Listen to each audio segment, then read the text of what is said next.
This is our rack of beef finger ribs, back ribs as they're called. These are the ribs that are cut off of that ribeye roll. And more often than not, they are cut so close to the bone to leave more meat on that ribeye roll. A lot of times when you see them in stores, you're going to see shiners. And shiners are exposed bones. This one, there's a little shiner there, but for the most part, this one is covered up. You're not going to have a whole lot of meat on them. To select them, you want to look at the cut edge and see how thick the meat is in between. This one is fairly thick, it's nicely marbled. Doesn't require a whole lot of trimming.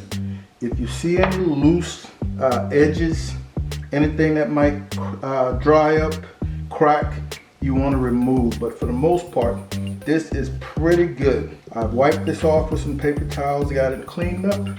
We're not going to do much else. On the back side, you're going to see some nice hunks of fat under the membrane. I'm not going to remove that, but what I will do is just slip into that fat just a little bit to help it render. We're going to be seasoning with 2 rubs. I'm going to be using my home combo 16 mesh kosher salt. I'm going with 3 parts black pepper and 1 part kosher salt. I want the majority of my salt coming from my rub number 2. I'm going to start with a binder. This rack is pretty dry. My Maggi Hugo as usual for beef. And yes, I do season both sides. You don't have to. A lot of people think it's a waste. Black pepper salt. This is going to be the base of that crust, that bark that you're going to be trying to develop on this rack. I picked up 2 of them, but I didn't see any need to cook them both. This one weighs almost 5 pounds. Our cover up, where we're going to get a lot of our flavor from, is Heat Fries Garlic Jalapeno. First time trying this. I've heard nothing but good things about it. Alright, we're going to flip over and do the same thing on our meat side.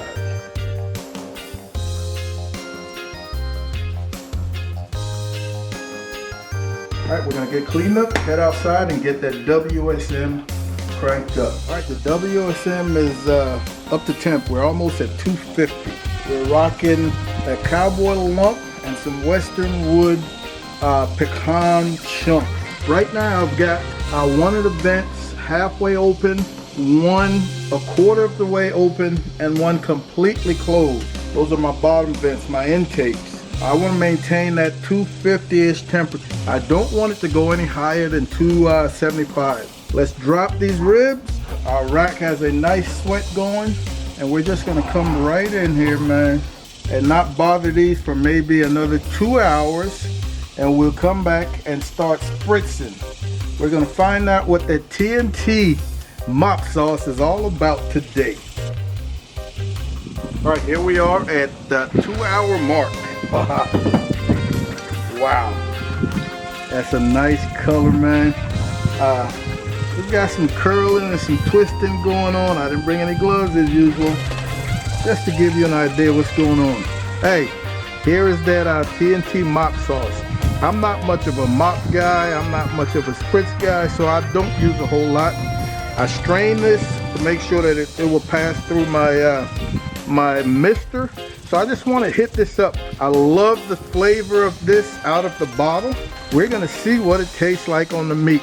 So I'm not going to spritz very heavily. And the idea behind spritzing, folks, is just so that as this meat continues to dry, this crust continues to form, any additional liquid that you add to it is now going to concentrate, become one with the black pepper, with the seasonings, the sugars, the spices, and really start to crust up nicely. This is not going to take no more than maybe another 1.5 hours or so.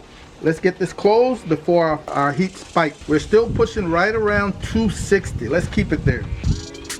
All right, it's been another 45 minutes. So we are at 245, and I want to see where we are in terms of temperature. This is not going to be a long cook.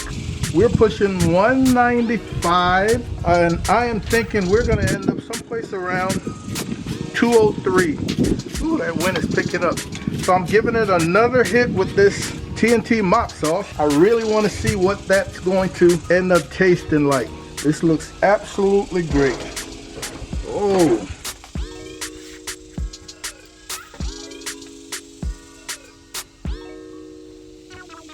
Let's get this lid back on, and we'll be back out here in about a half hour. All right, folks, we are at 3 hours and a half, and I think this is ready to come off of here. Oh my goodness. Wow, that is tender. Pros like butter. That read right there is 204. 204. We are golden. Oh my goodness. Nice and barky, man, crusty. Wow. Oh. All right, here we are, man. A 3.5 hour cook. So soft, so tender. I mean, I could poke a hole through that if I, not gonna do that. Let's see, how about we just, look at that. Look, folks, I don't know how well you're able to see that, but man, that is absolutely spectacular. This is how you want to eat this tasty beef rib. Let's see how much of a difference in comparison to the other times I've cooked this piece of meat using TNT's mop sauce. Let's see.